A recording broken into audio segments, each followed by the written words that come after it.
Assalamualaikum warahmatullahi wabarakatuh. Perkenalkan, nama saya Alona Pratama Siregar, mahasiswa STAIN Madinah dengan program studi Manajemen Bisnis Syariah 4B. Di sini saya membuat video ini yaitu untuk sebagai tugas akhir saya untuk dapat mengikuti ujian akhir semester dengan mata kuliah Manajemen Strategi dengan dosen pengampu Bapak Febri Subrianto. Adapun nanti isi dari video ini adalah pemaparan dari satu materi yang akan saya pilih. Dan adapun materi yang saya pilih yaitu hierarki strategi. Untuk hierarki strategi ini sebelum kita mengenal jawaban mungkin ada baiknya kita mengenal apa itu hierarki strategi. Hierarki strategi adalah suatu urutan atau tingkatan yang digunakan di dalam suatu strategi untuk bisnis. Nah, hierarki yang saya akan bawakan yaitu hierarki yang terkenal umum kepada masyarakat. Dan hierarki yang akan saya bawakan yaitu yang pertama tentang strategi corporate, yang kedua strategi bisnis, yang ketiga strategi fungsional. Yang akan saya bahas pertama yaitu strategi corporate. Strategi corporate adalah strategi suatu perusahaan untuk menciptakan pasar kepada produknya. Berbeda dengan strategi bisnis.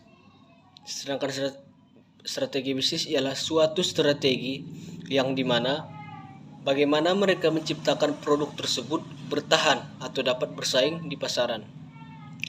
Nah, strategi corporate, bisnis, dan fungsional ini memiliki hubungan satu sama lain. Yang pertama dimulai dari strategi corporate. Strategi corporate adalah strategi yang dimiliki oleh induk perusahaan yang dimana akan mengalir nanti kepada semua lini-lini atau anak-anak perusahaannya tersebut. Oleh sebab itu, strategi corporate adalah strategi mutlak atau ketetapan mutlak dari stakeholder suatu perusahaan tersebut. Nah, yang kedua, strategi bisnis. Strategi bisnis ini menurun dari apa yang telah ditetapkan dari strategi corporate. Sederhananya, strategi corporate adalah strategi yang menciptakan pasar atau mencari pasar untuk terhadap produk mereka. Sedangkan strategi bisnis adalah strategi yang dimana bagaimana mereka nantinya setelah mereka mendapatkan pasar tadi sesuai dengan apa pengertian sederhana dari strategi corporate, yaitu bagaimana mereka menciptakan produk mereka tersebut untuk bertahan di pasar tersebut, mulai dari mencari pesaing ataupun keunggulan dari produk tersebut, produk orang itu tersebut.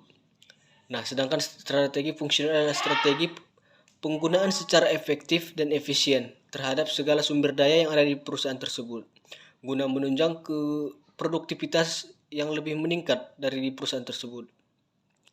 Nah, dari hierarki tersebut ada langkah yang paling penting dan langkah final, yaitu audit strategi. Audit strategi ini. Nah, selanjutnya adalah audit strategi manajemen strategi.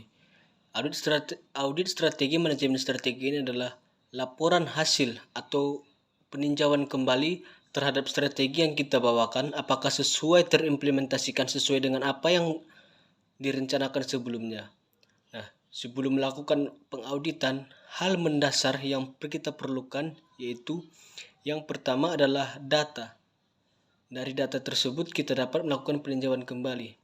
Sedangkan untuk laporan audit, tahapan-tahapan laporan audit yaitu ada 7. Yang pertama, sedangkan untuk tahap-tahapannya yaitu terdiri dari usulan dan pengenalan, survei pendahuluan, penilaian perinci, pengujian detail, pengembangan dan penilaian temuan audit, pelaporan, dan yang terakhir adalah tindak lanjut setelah audit. Nah, itu adalah tahap-tahapan dalam pengauditan manajemen strategi. Mungkin cukup sekian yang dapat saya sampaikan, kurang lebihnya saya mohon maaf. Saya akhiri. Assalamualaikum warahmatullahi wabarakatuh.